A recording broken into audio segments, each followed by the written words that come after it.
Hello everyone and welcome to the very lovely show. कहते हैं मंजिलें सिर्फ उन्हीं को मिलती हैं जिनकी आंखों में उसे पाने का जुनून पलता है। और ऐसे ही जुनून को लेकर आ रहे हैं हमारे आज के मेहमान। कुछ अप्रिय घटना के बाद उन्होंने हवा का रुख कुछ अपनी तरफ इस तरह मोड़ा कि वो बन गए हैं नेशनल लेवल स्केटर। इतना ही नहीं, ही holds the world record for the fastest 100-meter para skating and also swimming national gold and silver medalist, world para taekwondo championship medalist, 4 times international gold medalist. So let's welcome Chandeep Singh. Yeah, he's there.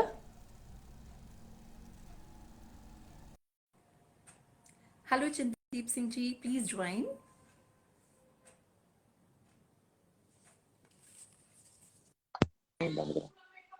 Hello Chandeep Singh ji. Hello ma'am, कैसे हो आप? बिल्कुल ठीक ठाक, आप कैसे हैं? Welcome to the very lovely show. Thank you so much ma'am, thank you so much for having me on the show. कैसे हैं आप? हाँ हाँ, इट्स बिल्कुल बहुत बढ़िया। एंड आपको देख के अब और भी बढ़िया। It's really great to have you here. Thank you so much amazing ma'am. Amazing. Honour हाँ टू बी जी। है।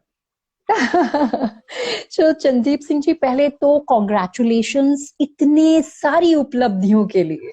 Thank you I so mean, much ma'am. And you are into swimming, you are into skating, और क्या क्या नहीं है। तो बस मैम, शुरुआत कर। वही है कि जो कर सकते हैं उतना करेंगे, जो जो कर सकते हैं। Yes, yes, this is the spirit, and it's really amazing. Salute to your spirit. So, Chandeep Singh ji, start करते थैंक यू हैं सर। शुरुआत से। मैंने सुना है आप स्कूल में भी फुटबॉल और स्केटिंग में थे, ऑन जोनल दिस थिंग। सो वो कैसा था? Like how you started? Ma'am, it was बहुत अच्छा था। बेसिकली इंसिडेंट से पहले मैं फुटबॉल खेलता था अपनी स्कूल टीम की तरफ से। जितने भी यहाँ पे डिस्ट्रिक्ट में हमारे कंपटीशन होते, स्टेट में कंपटीशन होते थे, तो स्कूल टीम के साथ रिप्रेजेंट करने जाते थे फुटबॉल में। बट इंसिडेंट के बाद मैंने स्केटिंग स्टार्ट किया। 2011 से एंडिंग में स्टार्ट किया था, तो 2011 से लेके 2016 तक मैंने स्केटिंग को कंटिन्यू रखा। इसमें मैंने जितनी भी डिस्ट्रिक्ट चैंपियनशिप्स थी, स्टेट चैंपियनशिप थी, 3 बारी मैं स्टेट चैंपियन रहा हूँ। साथ ही में नेशनल चैंपियनशिप्स जितनी भी हुई, सीबीएसई नेशनल्स हुए, सब में मैंने लगातार 4 साल पार्टिसिपेट किया। And finally in 2016 and 17 I set a world record in golden book of world records as world wow. Fast 100 metre para skater.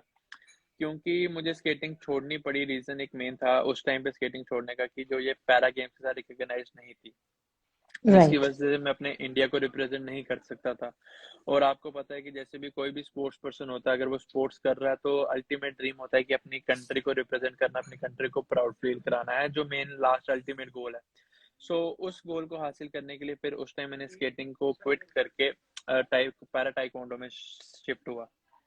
Okay. तो फिर पैरा टाइकोंडो की जर्नी स्टार्ट हुई, मतलब पूरा वहां से स्केटिंग में 0 से 100 तक जाके वो छोड़ के फिर से वापस टाइकोंडो में 0 से स्टार्ट किया।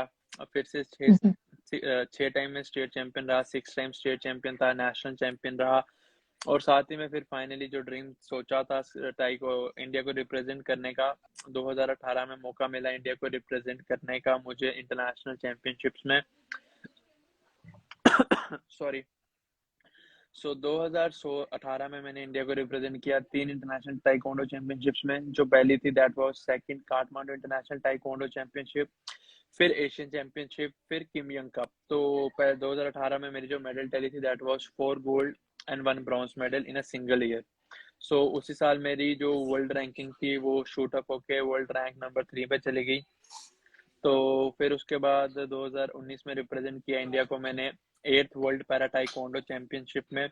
सो I became the first player from India जिसका टाइकोंडो की हिस्ट्री में इंडिया के लिए सबसे पहला मेडल आया। तो उसी के साथ साथ अपनी स्टेट का जो सबसे प्रेस्टिजियस अवार्ड होता है, स्टेट अवार्ड, उससे नवाजा गया। और साथ ही में फिर अभी लास्ट में 2021 में फिर से वर्ल्ड चैंपियनशिप हुई थी हमारी, 9th world right. Para taekwondo championship. उसमें भी रिप्रेजेंट करते हुए अपनी कंट्री के लिए मैंने सिल्वर मेडल लिया। और उसके साथ साथ बस बाकी साथ में स्विमिंग का भी थोड़ा शौक है, स्विमिंग कर लेते हैं। तो I am 5 time national medallist in swimming also in so last ये टू। सिर्फ, सॉरी टू इंटरप्ट, ये सिर्फ स्विमिंग कर लेते हैं में नेशनल मेडल, गोल्ड मेडल और सिल्वर मेडल आ जाते हैं? बस हम थोड़ी मेहनत भी कर लेते हैं साथ में, करने हम्म। के साथ साथ थोड़ी सी मेहनत भी कर लेते हैं, तो उसमें आ जाता नो, है। राइट। बट जैसे कि चांदीप आपने बताया कि इंसिडेंट, जो जी इंसिडेंट हुआ, आई थिंक काफी लोगों को तो शायद आइडिया भी नहीं होगा कि क्या जी। हुआ। सो कैन वी, आप बताएंगे कि हुआ क्या था एक्चुअली?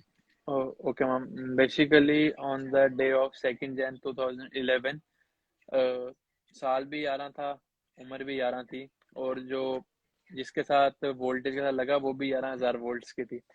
तो साथ ही में I was playing on the roof, अपनी बुआ जी के घर पे गया था। तो छत पे ओके। खेलते खेलते छत के साथ से हाई टेंशन वायर पास कर रही थी, हार्डली 1.5 फीट या 2 फीट के डिस्टेंस पे थी। तो while okay. Playing on the roof with the ball, तो बॉल जैसे ही रेलिंग से, अब जो बाउंड्री होती है रूफ की, उससे जैसे थोड़ी सी बाहर गई, तो मेरा हाथ भी बॉल पकड़ने के लिए उसके पीछे बाहर चले गया। मुझे अवेयरनेस नहीं थी कि यहाँ से इलेक्ट्रिकल वायर्स पास कर रही हैं। तो उनके कांटेक्ट में मेरे दोनों आर्म्स आ गए, पहले लेफ्ट आया, फिर मुझे कुछ ज़्यादा आइडिया नहीं है, बट इतना आइडिया है कि मेरा ऑटोमेटिकली राइट हैंड भी उसको, जैसे लेफ्ट को रिएक्शन होता है कि लेफ्ट को छुड़ाने के लिए राइट हैंड अपने आप आगे चले जाता है। तो उस टाइम फिर मेरे दोनों 5-6 मिनट मेरे को बिल्कुल पता नहीं क्या हुआ क्या नहीं हुआ, but the time I was bring down to the, जब मुझे रूफ से नीचे लाया गया, तो खाली मुझे इतना याद है कि जो मेरे आर्म्स थे वो पूरे बर्नआउट हो चुके थे, टोटली ब्लैक हो चुके थे। तो फिर मैंने वहाँ से, मुझे जीएमसी लेके गए, जीएमसी से I was referred to DMC Ludhiana for the better treatment, for the better procedures. But it took almost 7 to 8 hours to reach to DMC, जिसमें इन्फेक्शन भी ग्रो कर गई। और साथ ही में वही हमने इंस्ट्रक्शंस दी थी कि सिचुएशन वगैरह सारी क्लियर कर दी थी कि ये सिचुएशन है, बस आप ऑपरेशन की तैयारी रखना कि जितना हो सके उतना बच जाए आर्म्स, तो वो उतनी चीज़ हम बचा सकें। बट वहाँ पहुँचते पहुँचते जो करंट थी, बेसिकली करंट जब लगती है तो वो अंदर जाती है तो बाहर भी आती है, मोस्टली जो पैरों राइट। से बाहर आ जाती है, बट मेरे पेट से बाहर आई, तो इट बर्स्ट माई पेट, इट बर्स्ट माई बेली। तो मेरी बेली में से, मतलब बेली से जो बर्स्ट हुई, जिसकी वजह से मेरी किडनीज वगैरह सब इन्वॉल्व हो गया, जिसकी वजह से डॉक्टर्स को ऑपरेशन डिले करना पड़ा 5 to 6 days, जिसमें उन्होंने पहले मेरे 2 से 3 बारी डायलिसिस किए। दे वर वेटिंग कि यूरिन पास हो तो फिर उसके बाद आगे ऑपरेट करें, क्योंकि that was right. Most important. Therefore them my survival was more important than my arms. So फिर उस टाइम उस डिले की वजह से क्या हुआ कि इन्फेक्शन और ज़्यादा ग्रो कर गई, एंड क्योंकि जो if, electric, sorry to interrupt, if I am not wrong, ये पर सेकंड चेंजेस आते हैं? या माइक्रो सेकंड के हिसाब से ये बढ़ती है माइक्रो सेकंड। इलेक्ट्रिफिकेशन। तो ये राइट। माइक्रो सेकंड के हिसाब से बहुत तेजी से ऊपर जाती है, तो जिसकी वजह से फिर मेरे 3 ऑपरेशन हुए इन टोटल। जो मेजर सर्जरीज थी, माइनर तो बहुत सारी, जो मेजर मेरी 3 सर्जरीज हुई। पहली में उन्होंने खाली हैंड्स कट ऑफ किए कि इन्फेक्शन अगर यहाँ स्टॉप करती है तो फिर हम इसको यहीं पे स्टिचेस लगा के बंद कर देंगे, बट वो उन अगली ड्रेसिंग जब 1 हफ्ते के बाद खोली तो नहीं वहाँ पे स्टॉप किया। तो फिर उन्होंने एल्बो के पास से कट किया कि चलो अब देखते हैं कि अगर यहाँ पे रुकती है तो इसको यहीं पे सील ऑफ कर देंगे। बट अनफॉर्चुनेटली जब उन्होंने नेक्स्ट टाइम भी खोला तो इन्फेक्शन ऊपर चली गई, तो फिर उनके पास कोई और ऑप्शन नहीं था। राइट, फिर लास्ट में उन्होंने थर्ड एम्पुटेशन की, right from the shoulder. So ये था इंसिडेंट जो मेरे साथ हुआ था। तो I almost spend 2 months, 2.5 month over there DMC Ludhiana में, but fortunately I am alive. But it's really, I mean that is your will power basically. जो इलेक्ट्रिक शॉक की बात आप कर रहे हो, 11,000 volt, so it was your willpower, and I believe that is what abhi tak, carrying you forward.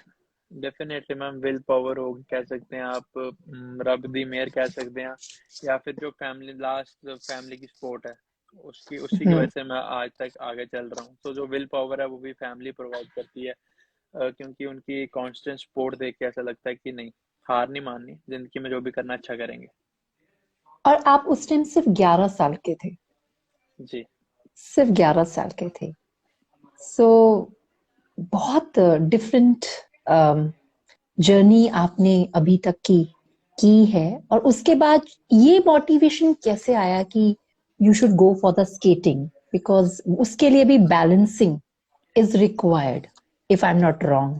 Ji, basically skating choose नहीं था कि I wanted to challenge my self कि अगर ये हो Mm-hmm. गई तो सब होगा। तो जो रीज़न था जिसकी वजह से स्केटिंग शुरू की थी वो रीज़न अचीव हुआ। Basically I was wondering around school में, ऐसे ही घूम घूम फिर रहा था, थोड़ा फ्री पीरियड था। तो Okay. क्लासमेट्स जितने थे वो स्केटिंग कर रहे थे, तो I asked one of my friends please keep your hands at your back and do the skating. So Okay. उसने हाथ पीछे रख के स्केटिंग की है। मैं it is the same situation as I am in, जैसे मैं हूँ तो वही सेम सिचुएशन है। So that click Okay. My mind. So that was the day.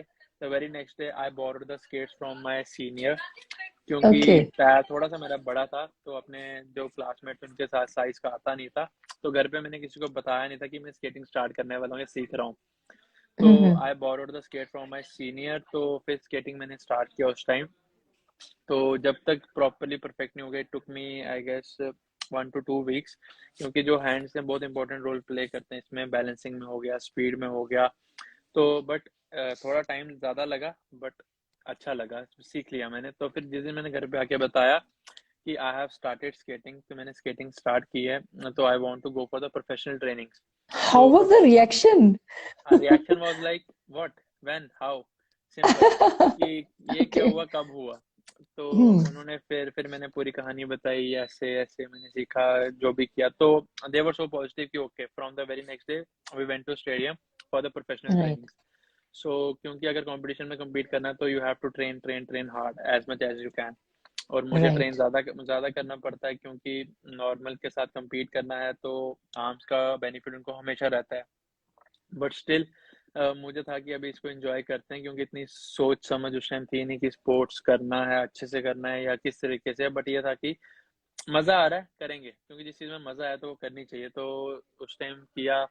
Body एबिल्ड के साथ करते करते ही स्टेट चैंपियन बना, नेशनल में मेडल आया।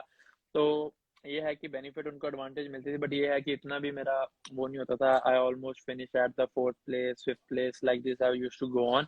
एंड फाइनली फिर लास्ट में वर्ल्ड रिकॉर्ड सेट किया golden book of world records में। And that Yes. Was the time, क्योंकि that was the last time I was I मुझे पता था कि ये लास्ट टाइम है मैं स्केट चल रहा हूँ, इसके बाद मुझे गेम स्विच करनी है। सो वो चीज करके मैं फिर सीधा टाइकोंडो में जंप किया। मैं the main And reason you was hold the world fastest 100 metre rec- para skater. 100-meter para skating. जी, लास्ट 2-3 साल से है, तो अभी तक शायद से टूटा नहीं है, क्योंकि टूट जाता तो मुझे इंटीमेशन आ जाती कहीं से। सो आई So गेस that मुझे was your जहाँ तक, first love. हाँ, That is your first love. Skating that is your was my first love. First love, that was my, मतलब उसने, स्केटिंग ने मुझे सब कुछ दिया है। ने आज भी जब भी मैं किसी को मिलता हूँ ना, सो जैसे कोई नया भी मिल रहा है, तो they don't know me by like I am doing taekwondo और swimming, they all know that I am a skater. उनको लगता है कि मैं हाँ. अभी भी स्केटिंग करता हूँ, ये वो स्केटर है, क्योंकि उसी ने मुझे जितना फेम है या नाम वगैरह है जो भी स्टेट में दिया, स्केटिंग ने मुझे बहुत नाम दिया है। तो या वो उस चीज के लिए आज भी लोग पहचानते हैं स्केटिंग से, स्केटर है, स्केटर है, स्केटर है। एंड सो इन अभी, फैक्ट चंदीप, आपके चेहरे पे जो एक मुस्कान वो स्केटिंग बोलते हुए, स्केटिंग के बारे में सोचते हुए आती है, आई थिंक ये एक अलग ही आपके चेहरे पे एक मुस्कान आती है. कह सकते हैं, क्योंकि स्केटिंग करने में मजा बहुत आता है। सो अगर अगर वो ऐसा होता कि उससे आप रिप्रेजेंट कर पाते इंडिया को, तो शायद आप इसको बहुत ऊंचाई पे लेके जाते.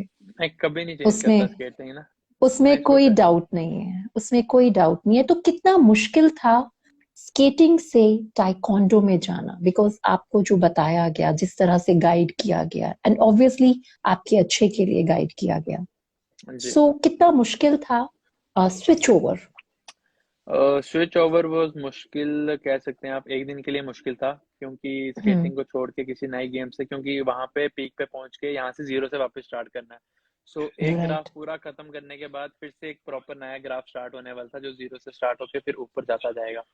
तो मुश्किल थे, पहले कुछ महीने मुश्किल थे, but thanks to my coach Atul sir, जिन्होंने उस मुश्किलात को ज्यादा रहने नहीं दिया। उन्होंने प्रॉपर मेरे साथ मेहनत की right from my base till now. तो अभी तक मेरे कोच वही हैं। तो जब कहते हैं ना कि आपका मेंटर अच्छा है तो आप कुछ भी कर सकते हैं, मेंटर की सोच पॉजिटिव होनी चाहिए, तो यू कैन अचीव एनीथिंग। मेरे कोच साहब मेरे को लेकर पॉजिटिव थे कि हाँ, you will represent India at international level and will win the medals for the India. तो उन्हीं की सोच के चलते हुए मैं 6 बारी स्टेट चैंपियन बना, नेशनल चैंपियन बना, और पहला इंसान बना इंडिया की हिस्ट्री में जिसका वर्ल्ड चैंपियनशिप में सिल्वर मेडल आया। मेरे लिए तो प्राउड फीलिंग थी ही थी, कंट्री के लिए पूरी प्राउड फीलिंग थी, और साथ ही मेरे कोच साहब के लिए थी कि जो उनका स्टूडेंट है, he became the first player from India जिसका world championship, senior world championship में जाके मेडल आया है। क्योंकि हम्म। ना ही जर्नल, और ना तो जर्नल में आया था आज तक मेडल, ना पैरा में आया था। सो राइट। बेसिकली हार तो था, स्टार्टिंग वाज हार्ड, बट जब रिजल्ट मिलते हैं तो चीजें, जब अपने हिसाब से रिजल्ट आना शुरू होते हैं तो चीजें अच्छी भी लगना शुरू होती हैं, कि जिस चीज के लिए जो चीज छोड़ी थी ना, ठीक था डिसीजन उस टाइम। अगर ये चीज भी ना हो रही फिर मैं रिग्रेट करता कि स्केटिंग ही करते रहता, एटलीस्ट इंजॉय तो कर रहे थे उसको। ये टाइकोंडो भी I am enjoying, but skating में अलग मजा आता है। तो टाइकोंडो अब कह सकते हैं सेकंड लव, सेकंड क्रश हो गया मेरा। तो जिसको मैं कैरी ऑन कर रहा हूँ। तो टाइकोंडो मेरे खेलने में मेरे को बड़ा मजा आता है, क्योंकि जैसे वी आर सिक, तो इंसिडेंट से पहले I used to play gatka. तो that was okay. Also martial art. तो गतका मेरे को बहुत ज्यादा पसंद राइट। था। कहीं पे गतका तो मेरे को मतलब स्टार्टिंग से ही पसंद था, जब मैं फिफ्थ सिक्स, गतका हो गया, भांगड़ा हो गया। So I used to do each and everything जो पॉसिबल होती थी मेरे लिए उस टाइम पे। तो गतका मैंने यहाँ पे भी रिप्रेजेंट किया। गतका तो चलो अब नेशनल गेम्स में भी आने आ चुका है या आने वाला है शायद से। तो गतका मैंने एक बारी हजूर साहब में जो वहाँ पे होता था, तो कंपटीशन चल रहा था वैसे ही। तो ओके। कंपटीशन चलते चलते क्या हुआ कि आई वाज फ्रॉम जम्मू, बाकी सारे वो वहीं के ही खेल रहे थे, उनके जो उस्ताद जी थे वो सबको खिला रहे थे। तो मेरा भी मन कर गया, मैं भी चले गया। तो उस्ताद जी मेरे साथ उस्ताद जी खुद आ गए, जो उनके वो कोच होते हैं, उन्होंने मेरे साथ खुद किया। बट ये था कि उनको भी पीछे उनको भी थोड़ा सा साइड लाइन कर दिया था मैंने उस टाइम। तो गतका तो मार्शल आर्ट स्टार्टिंग से अंदर था। तो फिर ये 2 गेम्स थी, स्विमिंग और टाइकोंडो, जो पैरा में थी ओलंपिक्स में, जो मेरी कैटेगरी में एक डेब्यूट करने वाली थी, एक डेब्यूट कर चुकी थी already. So taekwondo was the one, कि मैंने सोचा चलो अभी ये मार्शल आर्ट है, स्विमिंग थोड़ी सी औखी हो जाएगी अभी सीखने के लिए, तो पहले टाइकोंडो हम्म। स्टार्ट करते हैं। तो राइट। टाइकोंडो मैंने स्टार्ट किया, क्योंकि किकिंग वगैरह ये उल्टी सीधी हरकतें बचपन से बहुत ज्यादा की हैं मैंने। मारपीट वैसे चलती रहती है। तो फिर टाइकोंडो वाज द गेम जो मैंने चूज किया। तो चूज करने का रीजन था कि ओलंपिक्स, पैरालंपिक्स, पैरालंपिक्स, पैरालंपिक्स।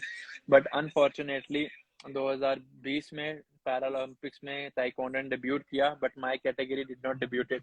जो दूसरी कैटेगरी थी उसने डेब्यूट किया, हमारी वाली अभी वेट पे चल रही है। तो ओके। अगर उस साल 2020 में डेब्यूट हो जाता, तो according to my world ranking I was directly qualifying for the Paralympics. तो मेरी वर्ल्ड रैंकिंग ओके। थी, जो टॉप 3 एथलीट्स होते हैं वो डायरेक्टली क्वालिफाई करते हैं फॉर द पैरालंपिक्स, ओलंपिक्स जो भी है। तो hmm. Just hoping for the best कि आने वाले द स्विमिंग स्टार्ट करने का भी यही रीजन है कि पैरालंपिक्स जो मेन रीजन है। तो इसलिए उसी के राइट। चलते मैंने स्विमिंग भी स्टार्ट की, कि आजकल वैसे भी नेचुरल डिजास्टर बहुत ज्यादा आ रहे हैं, कहीं पानी पुनी आ गया तो स्विमिंग आनी चाहिए बचने के लिए। आपके रीजन कुछ भी हो, बट मैंने देखा है कि you are into perfection. I mean, जो भी चीज आप करते हैं बहुत ट्राइंग टू बी। पैशनेटली करते हैं। And battling adversity is not easy. It's not easy. But still आप जिस तरह से हर चीज को लेते हैं, लाइक स्विमिंग में भी it must not be easy. बिल्कुल इजी नहीं रहा होगा, क्योंकि उसमें दोनों चीजों की उतनी ही जरूरत होती है अपने आप को आगे धकेलने के लिए।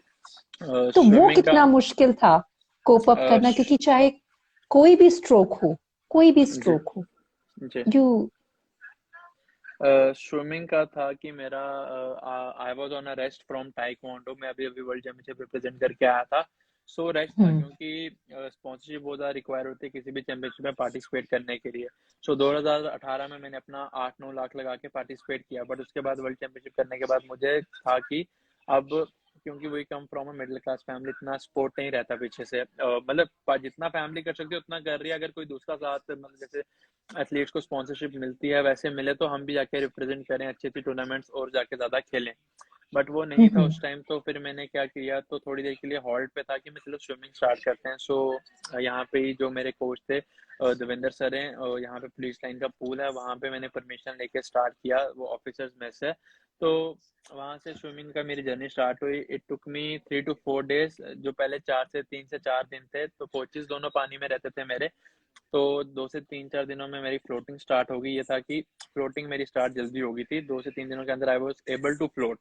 तो wow. Within next 2 to 3 days हमने पहले ब्रेथ की तैयारी की कि ब्रेथ के 10 राउंड कंप्लीट करने हैं, जो मेन चीज़ है। तो वो पहले नॉर्मली हमने फ्री स्टाइल में किया, क्योंकि बिना सांस लिए हुए निकल जाते हैं, तो 10 से 12 मीटर, नहीं 13 मीटर शायद से, तो वो निकल जाता है आराम से। नहीं 13 नहीं, इट इज हाँ 13 मीटर्स, तो वो आराम से ओके। निकल जाते हैं। तो 10 10 राउंड करके हमने स्टार्ट किया। सो जब वो एक बारी थोड़ा बैलेंस आ गया बॉडी में, तो the first stroke we started was back stroke, जो थोड़ी आसान हम्म। थी क्योंकि उसमें मुंह हमेशा ऊपर रहता, तो it is easy to breathe. तो जब हमने ये स्टार्ट किया ब्रेस्ट स्ट्रोक, पहले कुछ दिन मतलब कभी बॉडी लेफ्ट में जाती है, कभी राइट में जाती है, क्योंकि बैलेंस नहीं था प्रॉपर, क्योंकि लेग्स भी थोड़े ऊपर नहीं चल रहे थे। तो एक कोने से शुरू होता था पूल के, दूसरे कोने में जाके एंड होता था। तो राइट। पहले मुझे याद है 1 2 हफ्ते में खाली मैं 3 या 4 राउंड लगा पाता था, उससे ज्यादा नहीं राउंड लगा रहा था मैं।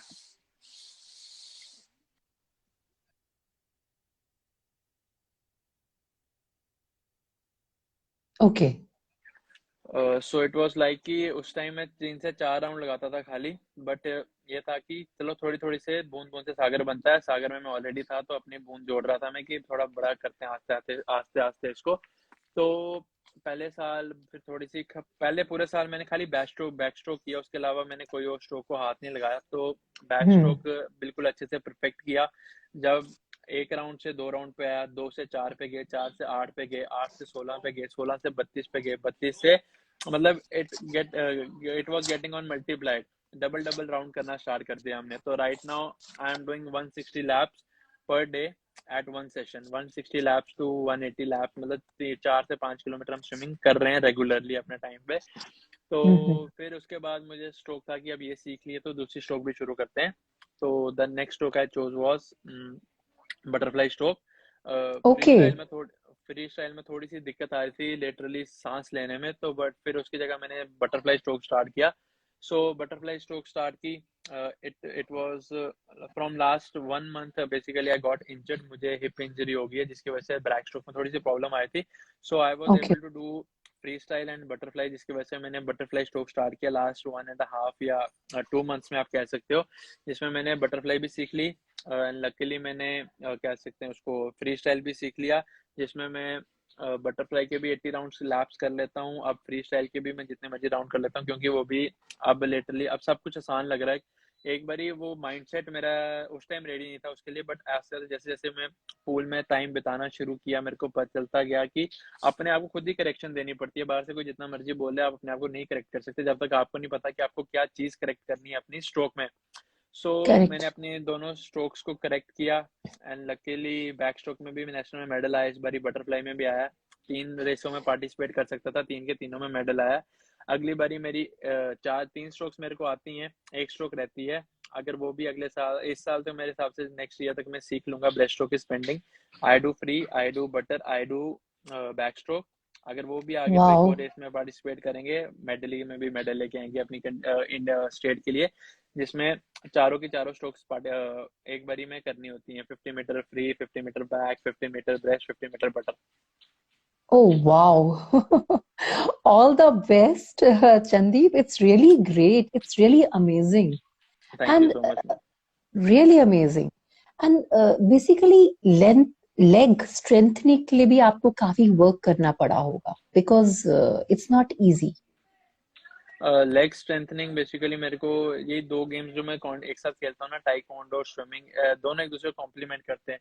टाइकोंडो में ऑल सारा लेग्स का वर्कआउट रहता है, तो लेग स्ट्रेंथनिंग वहां से अच्छे से होती है। साथ ही में फिर स्विमिंग मुझे हेल्प करती है स्टेमिना बिल्ड करने में, लंग्स की कैपेसिटी एनहांस करने में।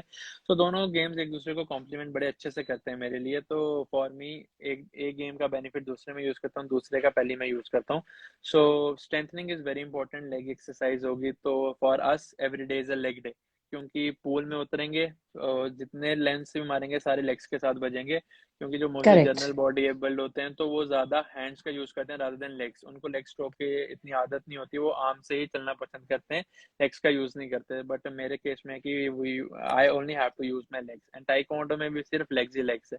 सो मेरा दिन शाम सिर्फ लेग्स डे चलता है। Wow. That's really amazing. और कितनी कितनी देर करते हैं आप ये प्रैक्टिस पूरे दिन? स्विमिंग की मेरे अगर सुबह का सेशन है तो 1 से 1.5 घंटा रहता है, शाम को 3 घंटे से 3.5 घंटे का सेशन होता है। Oh wow, really amazing, really thank amazing. You. अच्छा संदीप, मुझे ये बताओ कि जैसे कि आपने बोला कि स्पॉन्सरशिप, तो क्या जैसे कि बिकॉज स्पोर्ट्स में काफी ज्यादा मेहनत इन्वॉल्व होती है, पैसा इन्वॉल्व होता है, बिकॉज आप कहीं ट्रेनिंग ले रहे हैं, उसके लिए भी मनी की रिक्वायरमेंट है, या फूड सप्लीमेंट्स ले रहे हैं तो भी मनी की रिक्वायरमेंट्स है करेक्ट फूड के लिए। तो जी। क्या स्पॉन्सरशिप मिलती है, लोग सपोर्ट करते हैं? ओ मैम, बेसिकली देखिए, जो मेन स्पॉन्सरशिप्स है ना, लोग चाहते हैं कि उन स्पोर्ट्स को करें जो मीडिया में दिख रहा है, जो टीवी पे हम्म। आ रहा है, जहाँ पे उनका ब्रांड दिखे। तो या तो मेन स्पॉन्सरशिप मिलती है जब एक बार आप ओलंपिक क्वालिफाई कर जाए, ओलंपिक मेडलिस्ट बन जाए, तब तो चलो कोई टेंशन नहीं है, तब तब गवर्नमेंट भी सपोर्ट करती है। जब जिस टाइम स्पोर्ट की रिक्वायरमेंट है, तब कोई सपोर्ट नहीं करता, क्योंकि एक स्पोर्ट्स पर्सन के लाइफ में जब एक ट्रेनिंग जितना इंपॉर्टेंट रोल प्ले करती है ना, उतना ही इंपॉर्टेंट रोल डाइट प्ले करती है। सो अगर प्रॉपर राइट। डाइट ली जाए तो diet is very expensive for a sports person. ये मिडिल क्लास फैमिली की मेरे हिसाब से सैलरी जितनी एक तो डाइट होती है। किसी अगर अच्छे स्पोर्ट्स पर्सन की डाइट लेनी हो, आपने अच्छे प्रॉपर ट्रेनिंग वगैरह सारा कुछ मिला के लेना हो, बट हम्म। हमारे वालों की मेंटालिटी है कि जहाँ जब ये दिखना शुरू होगा तभी ये बिकना शुरू होगा। तो वही है कि जब तक ये टीवी पे स्पोर्ट्स नहीं आएगा, तब तक स्पॉन्सर्स के लिए भटकना पड़ता है ऑल अराउंड। तो जब टूर्नामेंट से एक डेढ़ महीना पहले हमें प्रॉपर फोकस करना चाहिए ट्रेनिंग पे। At that time we are looking for sponsors, क्योंकि एक एक टूर्नामेंट खेलने में 3 से 3.5 लाख रुपया लगता है, 3 to 4 lakhs लगता राइट। है। But right. ये होता है कि कुछ लोग होते हैं बीच में स्पोर्टिव, जो अब वो है कि पूरा अमाउंट नहीं हो पाता, बट थोड़ा थोड़ा करके, वो थोड़ा थोड़ा जोड़ के, कहते हैं ना बूंद बूंद से सागर बनता है। तो थोड़ा थोड़ा जोड़ के हम अपनी टूर्नामेंट्स लगाते हैं। बट ये है कि अगर प्रॉपर जैसे एज इंक्रीज कर रही है, हर साल के साथ एज इंक्रीज कर रही है, सो अब जो हम्म। डाइट रिक्वायरमेंट है दैट इज मोर, क्योंकि स्टार्टिंग में अगर आपको जब छोटी थोड़ी एज छोटी रहती है तो बॉडी अपने आप रिकवर करती है। बट जैसे जैसे एज इंक्रीज होना शुरू करती है, बॉडी रिकवर करना बंद करती है, उसको एडिशनल सोर्सेज चाहिए होते हैं रिकवर करने के लिए, सप्लीमेंट्स चाहिए या कुछ भी चाहिए, डाइट प्रॉपर चाहिए होती है उसको। So that is a thing where मुझे लगता है सॉरी आई कि एम मेरा। कटिंग यू संदीप, मुझे ऐसा लगता है क्योंकि क्योंकि जब दिखने लगते हैं तो फिर तो सब लोग आ जाएंगे। हाँ, वही फिर तो तो प्रॉब्लम है आप, हमारी। बिकॉज लेकिन वहां तक पहुंचने के लिए भी तो इंसान को जरूरतें होती हैं। लाइक मैम वहां तक पहुंचना भी तो जरूरी है, मैम लेकर तो तब आएंगे ना जब वहां एक तक पहुंचेंगे। वही चीज है ना कि जब तक बेस स्ट्रांग नहीं होगा ना, अभी जितना भी हम कर रहे हैं अपने दम पे कर रहे हैं, अपनी कैपेबिलिटी पे कर रहे हैं, अगर वर्ल्ड चैंपियनशिप में इंडिया को रिप्रेजेंट कर रहे हैं तो अपनी मेहनत से कर रहे हैं, अपने मतलब फैमिली की सपोर्ट से कर रहे हैं, जितना कर सकते हैं उतना कर रहे हैं। बट एक टाइम पे आके जरूरत पड़ती है मनी की, जब आप अच्छे लेवल पे रिप्रेजेंट करना शुरू करते हो, क्योंकि अगर आप एक बार ही रिप्रेजेंट कर रहे हो वर्ल्ड चैंपियनशिप में, आपका सिल्वर मेडल है, सो आपका कोच साहब हो गया, आपकी कंट्री होगी, आपकी फैमिली होगी, या हम खुद उम्मीद करते हैं कि अगली बारी वो गोल्ड हो, ब्राउन्स ना चले जाए कहीं पे। तो एक राइट। बारी जीतना इंपॉर्टेंट है, उस जीत को आगे बढ़ाना और कंटिन्यू रखना, that is more important and that is more challenging. So उस चैलेंज को ओवरकम करने के लिए हमें स्पॉन्सर्स की बड़ी जरूरत होती है। बट चलो, जब तक नहीं है तो ठीक है, but still we will keep on going ahead. कुछ भी हो जाए सिचुएशन, मुझे उससे फर्क नहीं पड़ता, जो मेरा अल्टीमेट ड्रीम है वो एनी हाउ पूरा करके रहूंगा, क्योंकि जो मैंने सोचा है, सोच सही होनी चाहिए, बाकी रास्ते अपने आप बनना शुरू हो जाते राइट। बिल्कुल सही बात कहा। और आपके बारे में मैं दो लाइन बोलूंगी। हैं। जी। घायल तो यहाँ हर परिंदा है, घायल तो यहाँ हर परिंदा है, मगर जो फिर भी उड़ सका वही जिंदा है। बिल्कुल। Basically, thank you so much. you are such a motivation, you know. Acha, you have also selected as one of the six heroes या of I India by India Today, I was right? That was back in 2016-17 की ही बात है शायद से। तो at that time I was selected the top 6 heroes of India, the one I guess was the only person from J and right now I was. इसके अलावा मैं कुछ और बताना चाहता हूँ अपने बारे में। टॉप 6, जो टॉप 100 6 की लिस्ट निकलती है, उसमें I was rank 25 around the world. साथ ही में Wow. I got the Sikh achievers award 2019। I got the state award which is the most prestigious award of state. And इसी के साथ साथ Yes. I am a national youth icon for election commission of India in J and के। for the PWD candidates. With that, I was the brand ambassador for the Election Commission of Jammu. And with that हमारे JNK जो JNK board होता है ना, जैसे दो board होते हैं, एक CBSE बोर्ड होता है, एक JNK बोर्ड होता है. सो JNK बोर्ड की ओके. जो एट्थ क्लास की बुक है बोर्ड की, सिविक्स में मेरी एक एग्जांपल दी गई है. वहां पे एक पूरा प्रॉपर पैराग्राफ है मेरी फोटो के साथ, जिसमें मेरे बारे में बताया गया है. वाओ. तो बस यही है. Congratulations. बस यही है. I mean, thank and you. you were facilitated by with a Pehl Youth Proud I Award, right? Yes ma'am, yes ma'am. Wow. It's really amazing. आप एक नहीं तीन तीन स्पोर्ट्स में हैं. जी. You know, मतलब और हर स्पोर्ट्स में आपने पूरी जी जान लगाई है हर तरह से, and you are a winner. अच्छा, how was the experience in Seoul? Seoul. In Seoul the experience, खेल को लेके तो बड़ा अच्छा रहता है जब आप बाहर ट्रैवल करते हैं, बट खाने को लेके एक्सपीरियंस हमारा अच्छा नहीं रहता. क्योंकि बेसिकली मोस्टली जितनी भी कंट्रीज हैं मीट सर्व करती हैं, और मीट भी होता है ऑलमोस्ट हलाल. 99% कंट्रीज हलाल सर्व करती हैं. सो वी डोंट ईट हलाल. सो वो जो 3 से 4 हफ्ता एक जो होता है ना, वो आलू चावल दही में निकल जाता है. तो that is the main issue जो हमें इशू आता है. Otherwise the trip is always awesome. Seoul हो जाए, टर्की हो जाए, ट्रिप इज ऑसम, बट खाने पीने की थोड़ी तंगी रहती है बाहर. Right. So you are a great motivation to each and everyone. Thank And you. पता है, मैंने तो चंदीप का एक दूसरा रूप भी देखा है, गाड़ी ड्राइव करते हुए. Like I have seen your videos. So how you manage? And such a wonderful way you drive, no? मतलब मजे में मैं एकदम. गाड़ी चलाने का मेरा जो सफर था, that started in lockdown. So I always from starting day one I wanted to be independent person. कि ऐसा नहीं, ऐसा था कि ये है कि घर वाले हमेशा अवेलेबल रहते हैं, they are just one call away from me, मुझे अगर किसी की नीड है. बट ये है कि कभी अपना कहीं जाना हो तो वो बार बार किसी को, अगर कोई अपने काम छोड़ के आ रहा है मेरे लिए, that is not a good thing. तो in the lockdown I started learning the car, and luckily मैंने गाड़ी भी सीख ली, and I guess I am a very good driver. I have done Jammu to Ladakh 2 times, Jammu to Delhi 2 times. I have done Jammu to Bangalore. Recently, I have done Jammu to Bangalore, Bangalore to Jammu in my own car, which was around 7,000 plus kilometers. So driving ये है कि जिस चीज में करता हूँ तो proper concentration के साथ करता हूँ, प्रॉपर अपना दिल जान लगा के करता हूँ कि उस चीज में बेहतर रहूँ, अपने आप को सबसे बेस्ट रखूँ उस चीज में. ड्राइविंग की बात आती है, ड्राइविंग में तारीफ हो जाएगी मेरी. आई am a good driver, that's it. I am a good driver. Simple. I'm a Yes. good driver in para taekwondo. I guess so. I'm the one of the best athletes of India in para taekwondo. Soon in will be in also in swimming, and I was the first para skater of India. I guess so. No one ever participated. Para person, I don't think so. Have participated in the skating, but इतना है कि जो करूँ वो अच्छे से करूँ, अच्छे से निभा सकूँ, उसके साथ जस्टिफाई कर सकूँ, और क्या करना, बस यही थोड़ा बहुत कर रहा हूँ जिंदगी में. अच्छा. To sing is king. Somebody has written for you. Taranpreet has written and mentioned, and actually it is there. आपको मैंने भांगड़ा करते हुए देखा, आपको मैंने एक वेस्टर्न गाने पे डांस करते हुए देखा. So you are, you know, एक वो होता है ना, लाइफ को जीने का एक अंदाज ही अलग है. जी. So डांसिंग का मैं बताता हूँ आपको. सो भांगड़े का जैसे मैंने बताया कि शौक मेरे को स्टार्टिंग से था, लगने से पहले भी था. एज अ स्कूल का लीड डांसर भांगड़े का मैं रहता था हमेशा, सेंटर पोजीशन जिसको कहते हैं. तो लगने के बाद कुछ देर के लिए नहीं हुआ, बट कुछ देर के बाद वापस डांस स्टार्ट किया. I was the only person from JNK जिसने वर्ल्ड की सबसे बड़ी डांस वर्कशॉप अटेंड की थी गुजरात में.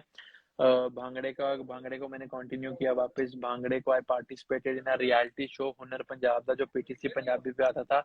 आई was a semifinalist in that. So उसमें भी मैं सेमीफाइनलिस्ट रह चुका हूँ. सॉरी. तो ये है कि कुछ चीज छोड़नी नहीं है, जो कर सकते हैं वो भी करेंगे, जो नहीं कर सकते उसको भी करेंगे, जो मर्जी हो. right. So मतलब चंदीप is into everything. वो डांसर भी है, वो स्विमर भी है, वो स्केटर भी है, वो टाइकोंडो भी करता है. मैंने कार नोट भी किया। ड्राइव करता है, कोई चीज नहीं छोड़नी है। बिल्कुल, छोटी सी जिंदगी ऑल है, सब कुछ राउंडर, करके जाएंगे। ऑल राउंडर, वन लाइफ और कहते हैं ना, one life. One life and we can, I will do as much as I can. It's really amazing.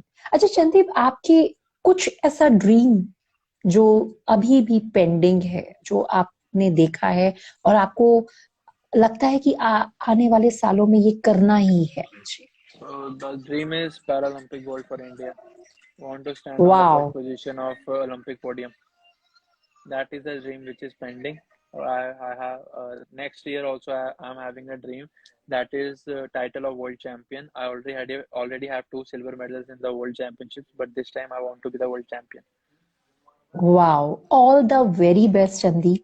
Thank you and so much, ma'am. Definitely आप वो लेकर आओगे और हम फिर मिलेंगे एक इंटरव्यू के लिए। Definitely, ma'am. That will be there and definitely it will be there.